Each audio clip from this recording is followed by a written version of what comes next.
About a week or so ago, I did a story on a man, Tyrone, who was viciously and relentlessly attacked as a deaf, cerebral palsy having man by Phoenix PD when he was just walking and had no clue what was going on. Even when they discovered that he was deaf indeed and had no clue what was going on, they still proceeded to press charges on him until eventually a couple of state legislators had to come out, governor, attorney general, and then they decided to drop the charges as if they were doing the world a great favor and they were really determined to uphold justice. Day or so after that, a man in another state, county, uh, white guy, uh, was arrested for child porn charges. The police officer kind of tipped off his legal team, and he got no jail time. I said that had he gotten jail time, he would have gotten consequences for that and what constitutes the second tier of American justice in the criminal justice system, which is the prisoners and what they will tolerate and what they won't. So, here today, the second tier of American justice in the criminal justice system here in America has acted, and they've acted correctly. Let's take a look at what happened here. Brand new at 5, Rensselaer police say they are not surprised that Robert Fisher died at the Elmira Correctional Facility this week. That breaking update was first on 13 last night. Fisher only spent a few weeks behind bars after he was just convicted of murdering and raping little Josephina Cunningham. She was just 3 years old. News Channel 13's Tessa Ventulin is now here live with us to share what police told her today. Tessa. Hi, Rachel and Steve. Well, the Rensselaer police chief says they were informed about Fisher's death, but they're in the dark when it comes to how Fisher died. That's being investigated by the Department of Corrections and Community Services. Police Chief Warren Famigletti says it's a difficult situation for everybody involved because of the trauma this horrific death has for the family and the investigators who worked closely on this case.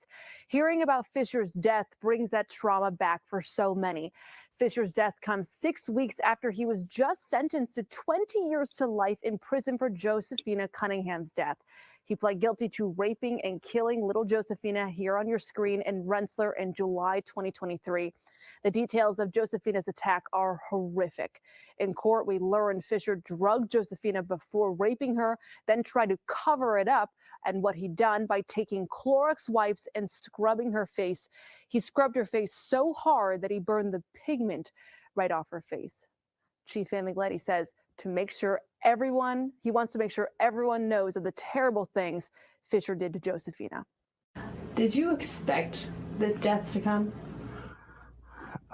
We didn't not expect it, right? It's a horrific crime. Everybody knows what he did. So we didn't expect him to have a smooth time in prison. There that is. So that was actually hard to watch. I gotta admit, it brings me no joy that that crime was committed, and that happened to that beautiful little girl in the way that it did. Um, I'm glad the boys upstate took care of that. 20 years doesn't suffice to life, meaning 20 years, uh, in all likelihood, the ability to get out on parole. Looked like he was in his early 30s. So, 50, 55, you get out um, fully perverted to the umpteenth degree after all those years in prison with an opportunity to do it again. No. The boys in the prisons took care of that, and I think that that's great. And for the record, not everyone in prison here in these United States are there because the justice system is full of justice and there are only criminals in there. There are some people who are in there who shouldn't be.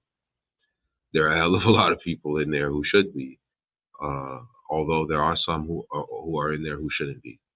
And it's opportunities like these that they're given they consider a second chance at life, a chance at making things right, at least somewhere in this world that has a lot of wrongs in multiple locations. Um, Having said that, again, it's a tragic story. Uh, I'm happy though that the guy is dead, and I'm quite sure it wasn't a peaceful death. And when you do things like that, you got one coming. There's no excuse for it. We don't apologize for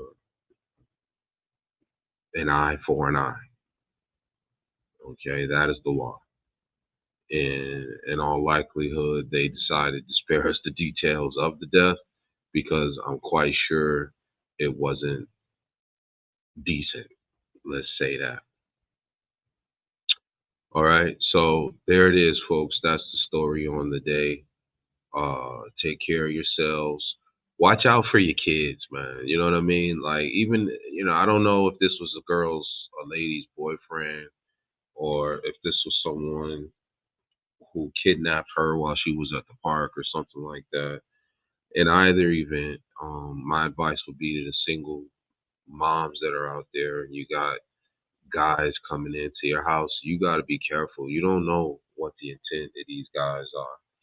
And if you got high mileage, and you're not really all that enticing, and you have a young girl, or boy, to be honest, in these days, in your home, uh, and you're out here, you're drinking, you're doing party drugs, and you bring a guy home, don't bring that guy around your children. And if you're out in a park or you're letting your kids play outside, do your best to keep an eye on 'em. I know it only takes a moment for something to go wrong, and none of us plan for that. And I'm not saying that we should be covered in paranoia. We should be covered in caution, situational awareness, though, for sure. So take care of yourselves and your family. And if it's meant to be, these changes that we'd like to see, a renaissance here in these United States, it's up to you and me, folks.